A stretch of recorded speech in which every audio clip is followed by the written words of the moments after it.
Hi, everyone, and welcome back to the podcast. I'm Jack.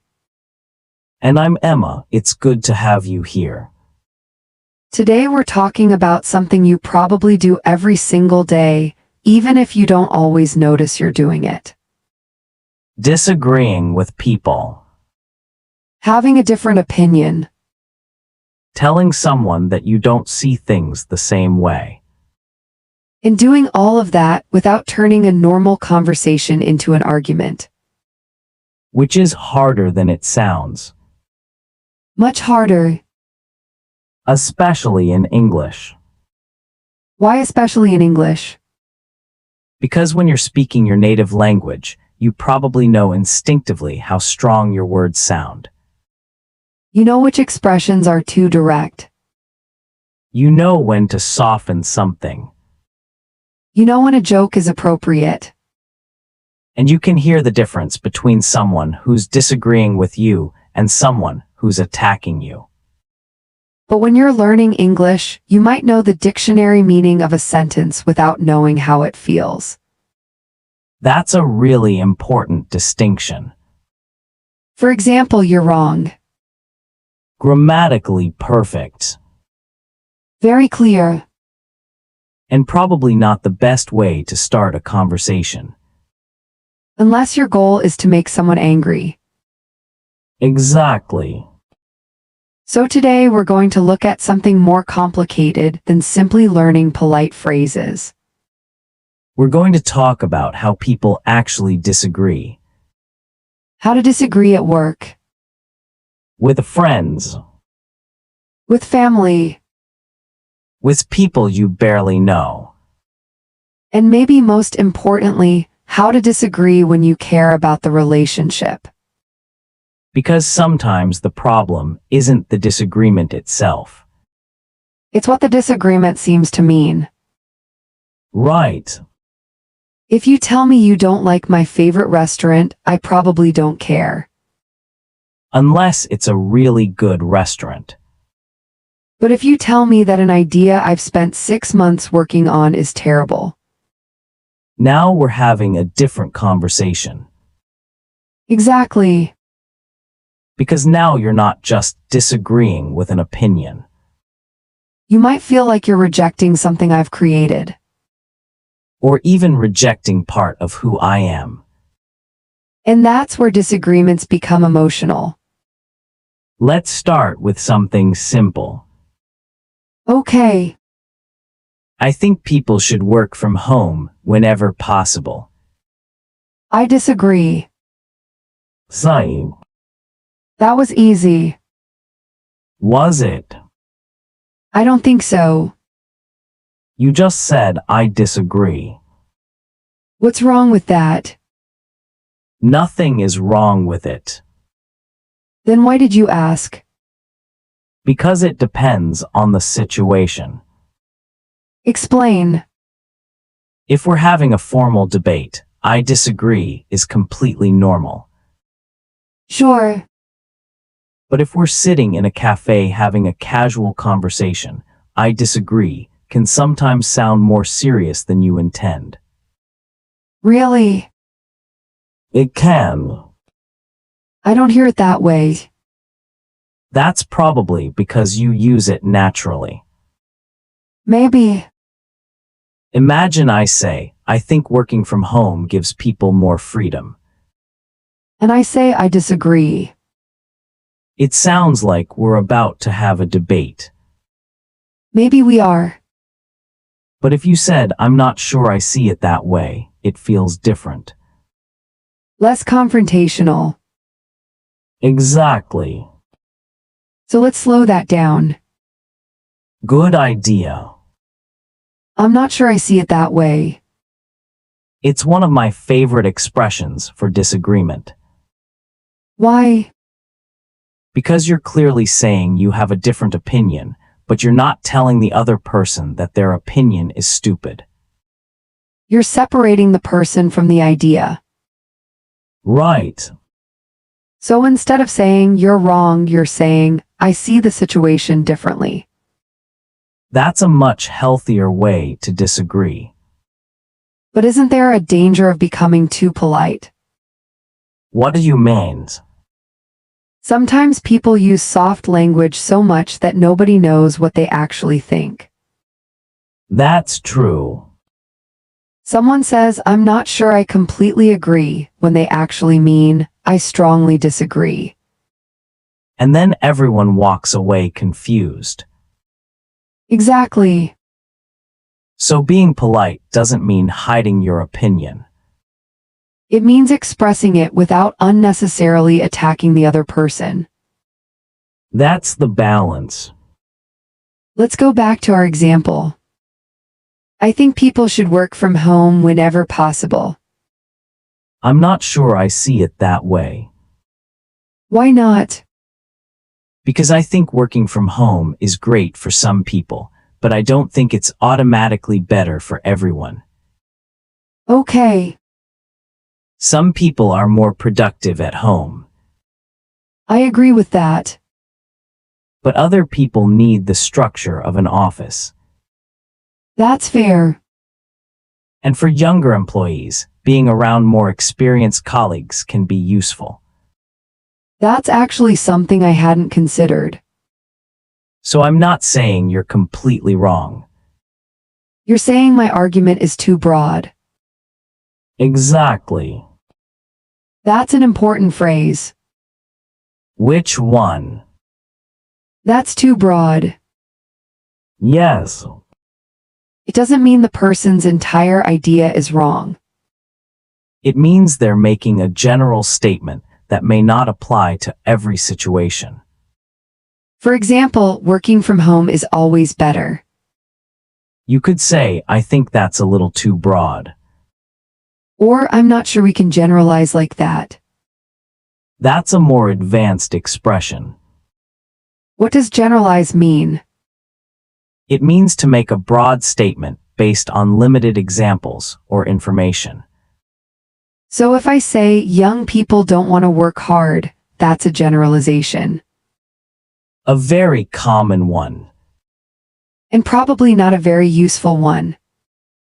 Exactly. What about "I see your point but"? Very useful.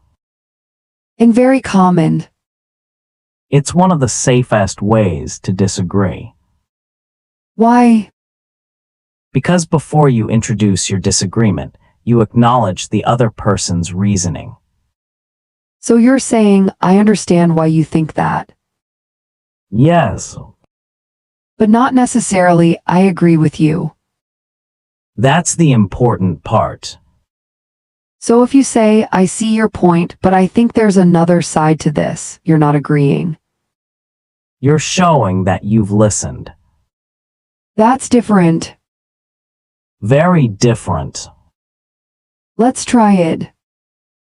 I think people should never check their work emails after 6 in the evening. I see your point, but I think it depends on the job. Why? If you're in a role where clients are in different time zones, checking an email in the evening might sometimes be necessary. But doesn't that create a culture where people are expected to be available all the time? It can. So don't you think it's better to have a clear boundary? Yes, but I don't think the boundary has to be exactly 6 o'clock. Fair enough. See what just happened. We disagreed. But we didn't argue. Why not? Because neither of us was trying to win. That's interesting. We were trying to understand the issue. Isn't that what every disagreement should be about? In theory, And in practice, people aren't always discussing ideas. what are they doing? Sometimes they're defending themselves. That's a big difference. Very. Let's say I tell you, I don't think your plan is going to work. Okay. You might hear your plan is bad. Right. But what I might actually mean is, I see a problem with one part of your plan. And that's where language matters. Because if you say your plan is bad, you've made the criticism about the whole thing. But if you say, I'm concerned about one part of the plan, you're making it specific. So instead of attacking the idea, You identify the problem. instead of saying this doesn't make sense, You can say, I'm not sure this part makes sense to me. that little phrase to me changes the tone. It does. Why? Because you're taking responsibility for your perspective. Explain that. If I say this is wrong, I'm presenting my opinion as an objective fact. But if you say this doesn't seem right to me, you're saying this is how I understand it. Exactly. That gives the other person room to respond. And that's what a conversation needs. Room To disagree. Room to change your mind. Room to say, actually, I hadn't thought about that. That's an important sentence. Very important. I hadn't thought about that. It shows you're open to learning. And it doesn't mean you've lost the argument. That's the problem. What? People sometimes treat changing their mind as losing. But changing your mind can mean you learn something. Exactly. If I tell you something you hadn't considered and you change your opinion, that's not failure. That's information. So why do people resist it? Pride.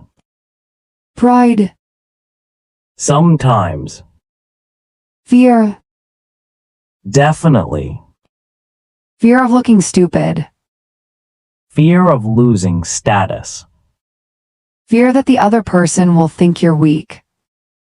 And sometimes fear that if you admit one small point, you'll have to admit everything. That's interesting. You see it all the time. Someone says, okay, maybe you're right about that. And then immediately adds, but. Because they don't want to give the other person too much ground. Exactly. You may be right, but. That's not necessarily bad. No, Sometimes but is necessary because you're acknowledging one point and then adding another. but. If you always use but, it can make your agreement sound meaningless. How? Imagine I say, I really appreciate your help, but. Now I'm waiting for the criticism. Exactly. So what can we use instead? Sometimes at the same time. Give me an example.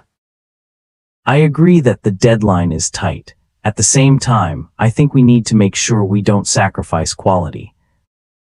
That sounds balanced. Because you're holding two ideas at once. The deadline is tight. And quality still matters. Both can be true. That's something people often forget. They think one person has to be right. When actually, both people can have part of the truth. Let's test that. Okay. I think people spend too much time on their phones. I'd agree. But I also think smartphones have made life much easier. I agree with that too. So which one is true? Both. That's almost too simple. But people constantly choose one side. Because simple arguments are easier to defend. Exactly. You can say phones are terrible. Or phones are amazing. But reality is more complicated. And that's why advanced conversation requires more than vocabulary. You need to be able to hold two ideas at the same time. That's a great way to put it. Let's move to work. Okay. Imagine you're in a meeting. All right. Your manager says, I think we should launch the product next month. And I disagree. How do you say it? I'm not convinced we're ready yet. That's a very useful phrase. It is. You're not saying the manager is wrong. I'm saying I haven't been convinced by the evidence. Then you can explain why. We still have a few issues to resolve before we launch. What if you say, I don't think that's a good idea? It's not necessarily rude. But In a workplace, it can sound quite direct, especially if you're speaking to someone senior. so what would you say instead? I'm a little concerned about launching that early. That sounds softer, Yes, but still clear. that's the goal. What if you strongly disagree? I have some serious concerns about that approach. That's stronger. Much stronger. And then, I'd be more comfortable if we gave ourselves another 2 weeks. interesting. Why? You're not just criticizing the proposal. I'm offering an alternative. That's powerful. If you only say what's wrong, people may see you as negative. But if you identify a problem and suggest a solution, You're contributing to the discussion. so disagreement becomes useful. Exactly. Let's say your manager says, we don't have time. Then I'd say, I understand the time pressure. My concern is that rushing the launch could create more problems later. That's very natural. And it's something you could use in many situations. Time pressure, Budget pressure, staffing issues. deadlines. You can disagree without sounding like you're refusing to cooperate. Right. What if the manager pushes back? What makes you think we're not ready? Good question. Then we can talk about the evidence. So you're moving away from personal opinion. And toward facts. That's important at work. Especially when emotions are involved. Let's talk about another difficult situation. Friends. Friends, Because people assume disagreement with friends should be easy. but sometimes it's harder. Much harder. Why? Because you care about the relationship. And you don't want a disagreement to damage it. Exactly. Suppose your friend says, I think you should quit your job. That's a big statement. You disagree. I know you're trying to help, but I'm not sure quitting is the right move for me. Good. Then I might explain why. What if your friend says you're just scared? That's where it gets personal. What would you say? Maybe fear is part of it, but I don't think that's the whole story. That's a sophisticated response. Because I'm not completely rejecting what they said. You're considering it. But I'm also making it clear that their explanation is incomplete. That's a useful pattern. Which one?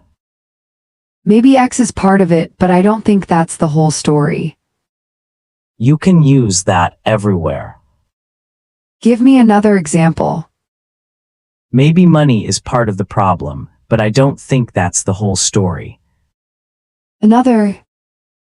Maybe he's busy, but I don't think that's the whole story. Interesting. It lets you challenge someone's interpretation without directly attacking them. What about family? Family is harder. Why?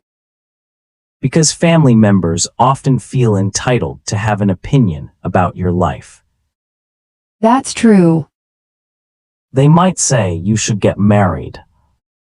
Or you should find a better job. Or why don't you buy a house? Or you spend too much money. And then you have to decide whether you want to have the conversation at all. That's an important point. Not every disagreement needs to become a discussion. Explain. Someone can have an opinion about my life. And I don't have to convince them they're wrong. that's powerful. Sometimes the best response is, I appreciate your concern, but I'm comfortable with my decision. That's very mature. Or simply, I know you see it differently. That's it. Sometimes. No explanation. No.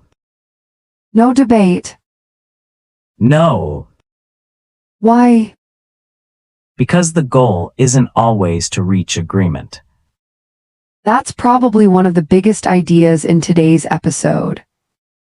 I think so. We assume that a good conversation ends with both people agreeing. But that's not necessary. You can understand someone without agreeing with them. You can respect someone without sharing their opinion. You can even love someone and strongly disagree with them. Absolutely. So maybe communication isn't about eliminating disagreement. Maybe it's about making disagreement safe. That's interesting. If I know I can disagree with you without you attacking me, I'm more willing to be honest. And if you know you can disagree with me without damaging our relationship, Then we can actually talk. that's the difference between a relationship built on agreement and one built on trust. I like that. If our relationship depends on always agreeing, eventually someone has to start pretending. And pretending is exhausting. Very. Especially over time. You start saying what the other person wants to hear. You avoid difficult subjects. You keep quiet. And eventually the relationship becomes polite but shallow. That's worse than disagreeing. I think so. Because disagreement can actually create understanding. If you handle it well. That's the important part. Exactly.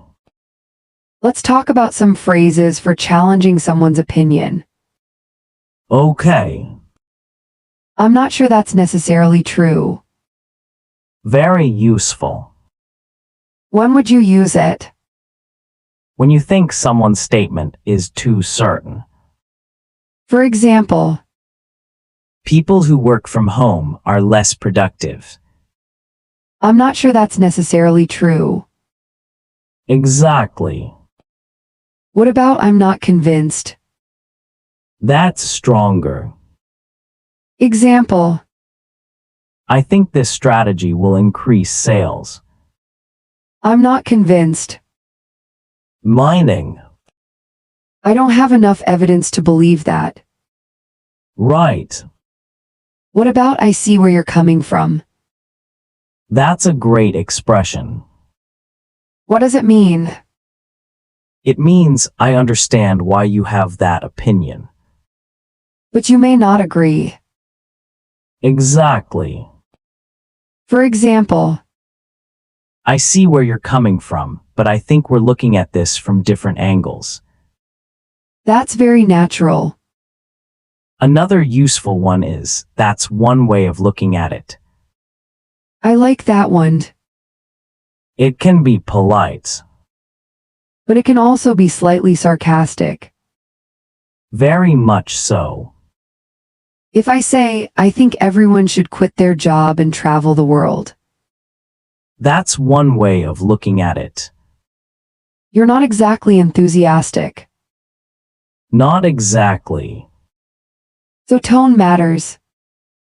Always. And that's something learners can't fully understand from a vocabulary list. You have to hear it in context. You have to notice people's faces, Their voice. the relationship between them.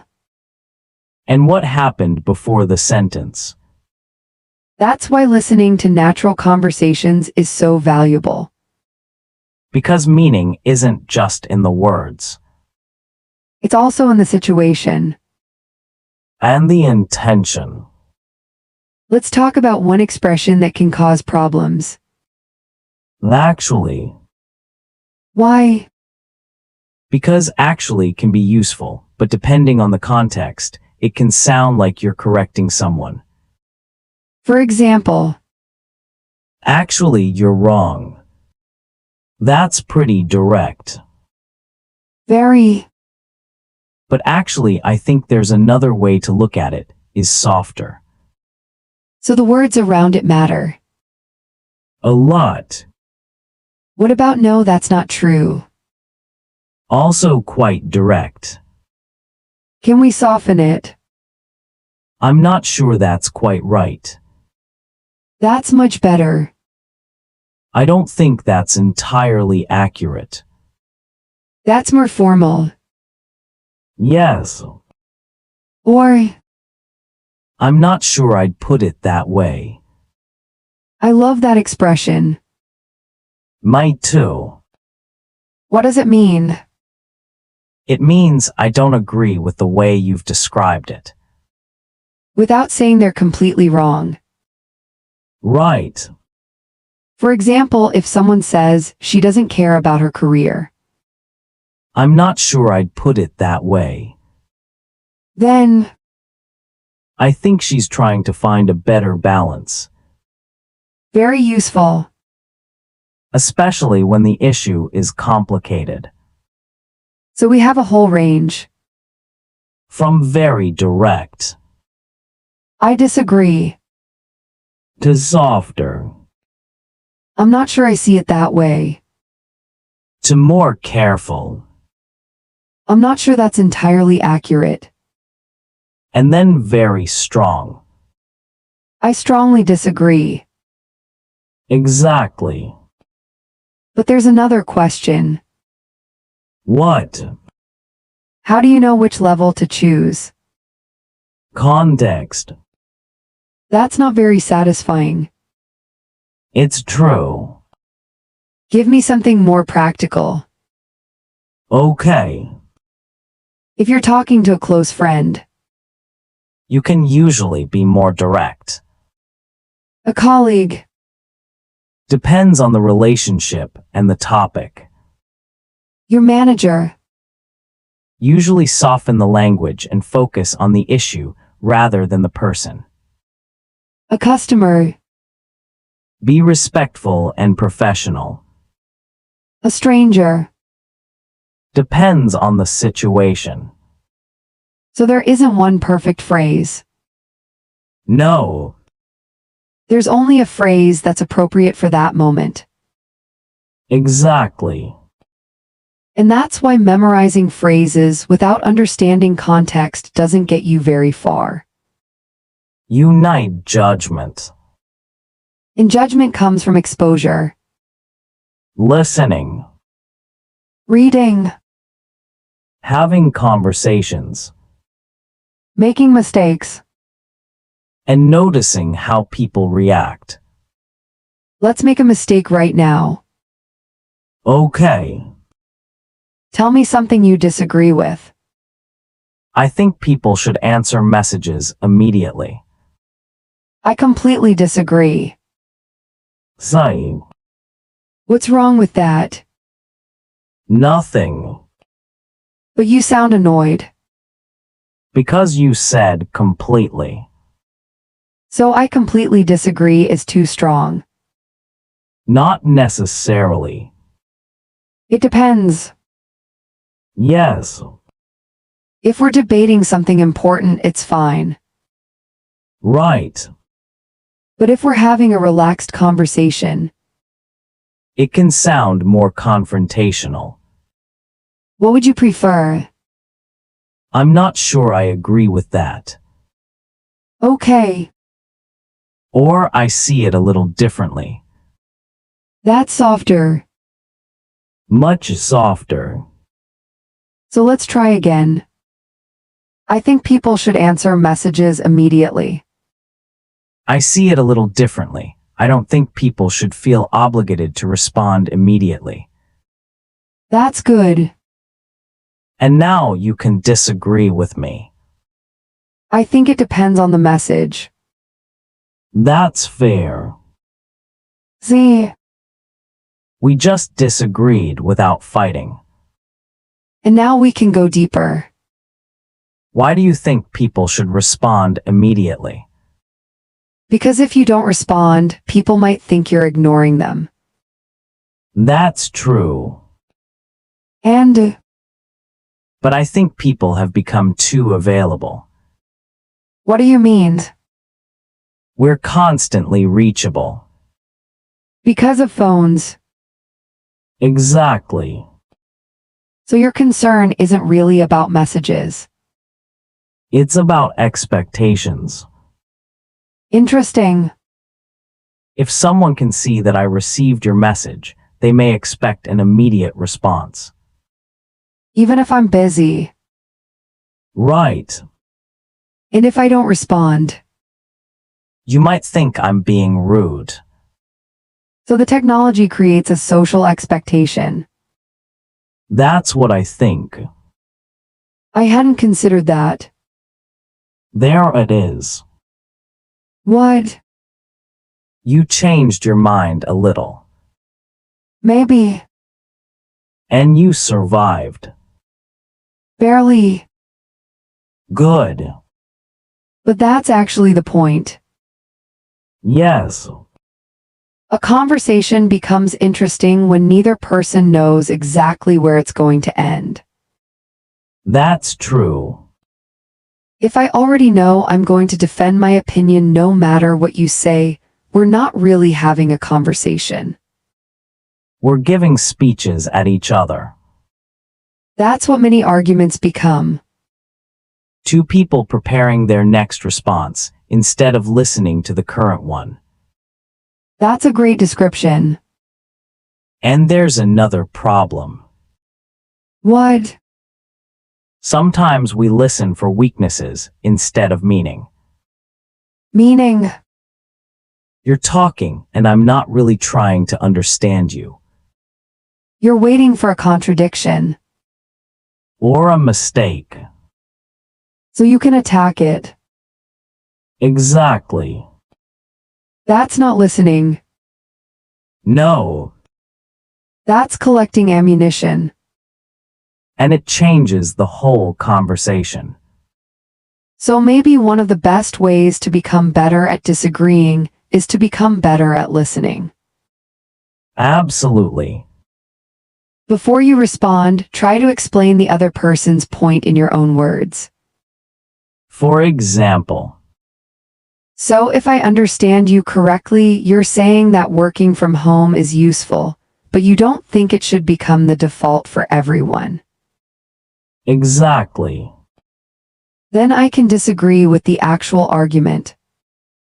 Instead of arguing against something I never said. That's called a straw man. That's a more advanced term. What does it mean? It's when you distort someone's argument into a weaker version, so it's easier to attack.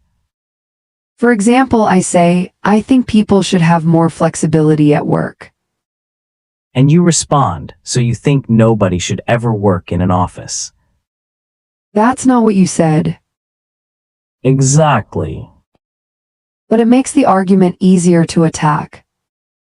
Which is why good communication requires accuracy. You have to disagree with what the person actually said. Not what you assume they meant. That's difficult, It is. especially when you're emotional. Especially then. So what do you do when you feel yourself getting angry? Slow down. That's it. Sometimes that's enough. What does slowing down look like in English? You can say, let me think about that for a second. Good. Or I don't want to respond too quickly. That's natural. Or simply pause. Silence. Silence isn't always uncomfortable, We often think we have to fill every second. especially when we're speaking a foreign language. Because we're afraid of looking uncertain. But taking a moment to think can actually make you sound more thoughtful. That's important. You don't have to answer instantly. Especially when the topic is emotional. Exactly. What if someone says something offensive? That's different. How? You don't always need to soften your disagreement. So what would you say? I don't think that's appropriate, Strong. but professional.